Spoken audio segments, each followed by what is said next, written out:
காணொளியில் நான் சில தமிழ் கேட்டல் கருத்தறிதல் பயிற்சிகளை தயாரித்துள்ளேன். நீங்கள் அதை செய்து பயிற்சி செய்யலாம். இப்போது பயிற்சி 1 காணலாம். நான் இப்பொழுது கேள்விகளையும் அதனது விடைகளையும் வாசிப்பதற்கு உங்களுக்கு நேரம் கொடுக்கிறேன்.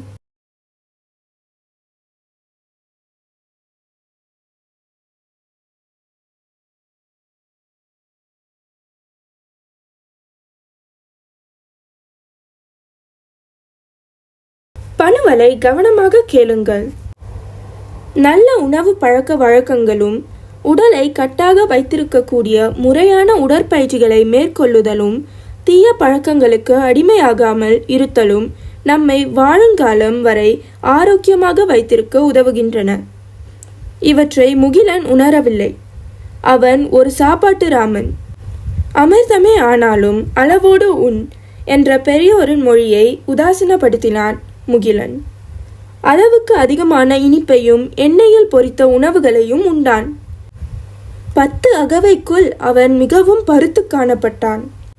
பள்ளியில் தேசிய உடல்நல தகுதி தேர்வு வந்தது. அப்பொழுது முகிலனால் எந்த உடற்பயிற்சியையும் திறம்பட செய்து முடிக்க இயலவில்லை. சுவர் இருந்தால்தானே சித்திரம் வரைய முடியும். அவனின் அதிகமான உடல் பளு அவனை கேலிக்குள்ளாக்கியது. அவன் அவமானம் தாங்காமல் வெட்கத்தில் தலை குனிந்தான். அவனது கண்கள் நீர்வீழ்ச்சியாயின. அப்பொழுது யாரோ அவன் தோலை வருடுவதை உணர்ந்தான்.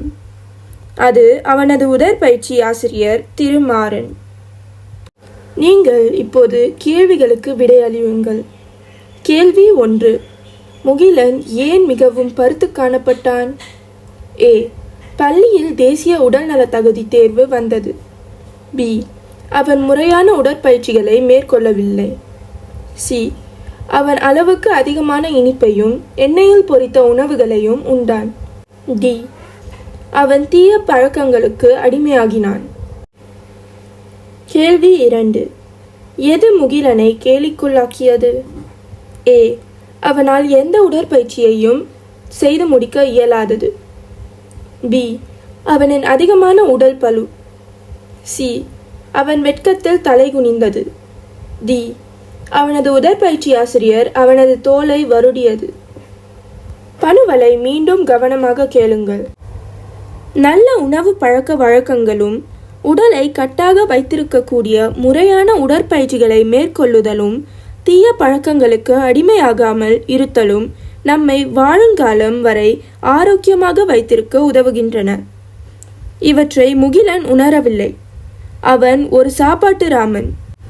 அமிர்தமே ஆனாலும் அளவோடு உண் என்ற பெரியோரின் மொழியை உதாசீனப்படுத்தினான் முகிலன். அளவுக்கு அதிகமான இனிப்பையும் எண்ணெயில் பொரித்த உணவுகளையும் உண்டான். 10 அகவைக்குள் அவன் மிகவும் பருத்து காணப்பட்டான்.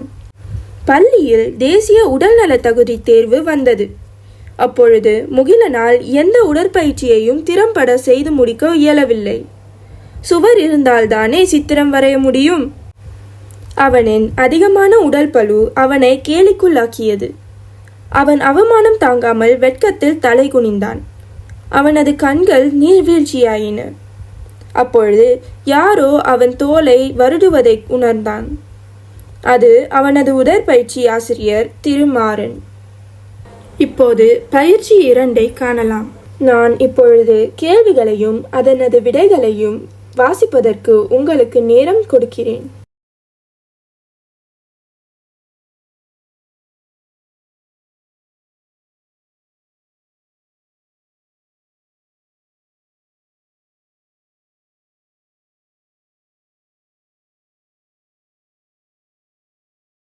பணுவலை கவனமாக கேளுங்கள்.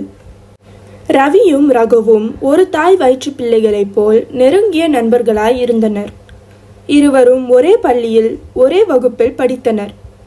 ஒரு புதன்கிழமையன்று மாலை பொழுதில் ரவியும் ரகுவும் துணைப்பாட வகுப்பு முடிந்து ஆனந்தமாக பேசிக்கொண்டே வீட்டிற்கு நடந்து சென்றார்கள். அப்போது ரவி ரகுவிடம், ரகு, நாளை விடுமுறை என்பதால் நாம் சற்று நேரம் பூங்காவிற்கு சென்று மெதுவோட்டம் ஓடலாமா என்று கேட்டான். ரகுவும் ரவியின் விருப்பத்திற்கு இசைந்தான். ரவியும் ரகுவும் பூங்காவிற்கு சென்றனர். அங்கு இதமான காற்று சில் என்று வீசியது. இருவரும் தங்கள் பைகளை வைக்க ஓர் ஏதுவான இடத்தை தேடினர். அப்போது ரகு ஓர் இருக்கையை சுட்டிக்காட்டி அங்கு தம் பைகளை வைக்கலாம் என்று கூறினான். ஆனால் ரவியோ அந்த இருக்கையில் ரகுவுடைய பை போல் இன்னொரு பை இருந்ததால் அங்கு தம் பைகளை வைக்க வேண்டாம் என்று கூறினான். நீங்கள் இப்போது கேள்விகளுக்கு விடையளியுங்கள். பள்ளி விடுமுறை எந்த நாள்? ஏ. வெள்ளிக்கிழமை, பி. புதன்கிழமை, சி. வியாழக்கிழமை, டி. திங்கட்கிழமை. கேள்வி 2. ரவி ஏன் இருக்கையில் பையை வைக்க வேண்டாம் என்று கூறினான்? ஏ. பூங்காவில் இதமான காற்று சில்லென்று வீசியது. பி. ரவியின் பையை போன்று வேறு ஒரு பை இருந்ததால். சி. ரகுவின் பை மிகவும் பெரிது என்பதால். டி. ரவியின் பை போல் இன்னொரு பை இருந்ததால். பணுவலை மீண்டும் கவனமாக கேளுங்கள். ரவியும் ரகுவும் ஒரு தாய் வயிற்று பிள்ளைகளைப் போல் நெருங்கிய நண்பர்களாய் இருந்தனர். இருவரும் ஒரே பள்ளியில் ஒரே வகுப்பில் படித்தனர். ஒரு புதன்கிழமையன்று மாலை பொழுதில் ரவியும் ரகுவும் துணைப்பாட வகுப்பு முடிந்து ஆனந்தமாக பேசிக்கொண்டே வீட்டிற்கு நடந்து சென்றார்கள். அப்போது ரவி ரகுவிடம், ரகு, நாளை விடுமுறை என்பதால் நாம் சற்று நேரம் பூங்காவிற்கு சென்று மெது ஓட்டம் ஓடலாமா என்று கேட்டான். ரகுவும் ரவியின் விருப்பத்திற்கு இசைந்தான். ரவியும் ரகுவும் பூங்காவிற்கு சென்றனர். அங்கு இதமான காற்று சில் என்று வீசியது. இருவரும் தங்கள் பைகளை வைக்க ஓர் ஏதுவான இடத்தை தேடினர். அப்போது ரகு ஓர் இருக்கையை சுட்டிக்காட்டி அங்கு தம் பைகளை வைக்கலாம் என்று கூறினான். ஆனால் ரவியோ அந்த இருக்கையில் ரகுவுடைய பை போல் இன்னொரு பை இருந்ததால் அங்கு தம் பைகளை வைக்க வேண்டாம் என்று கூறினான்.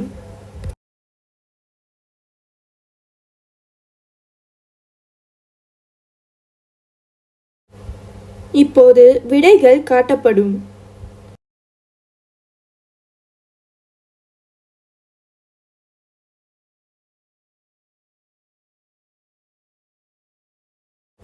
இக்காணொலியை பார்த்ததற்கு நன்றி. மேலும் சில கேட்டல் கருத்தறிதல் பயிற்சிகளுக்கு எனது மற்ற காணொளிகளை காண தவறாதீர்கள். இன்னும் நிறைய கேட்டல் கருத்தறிதல் பயிற்சிகளுக்கு சப்ஸ்கிரைப் செய்யுங்கள். நன்றி.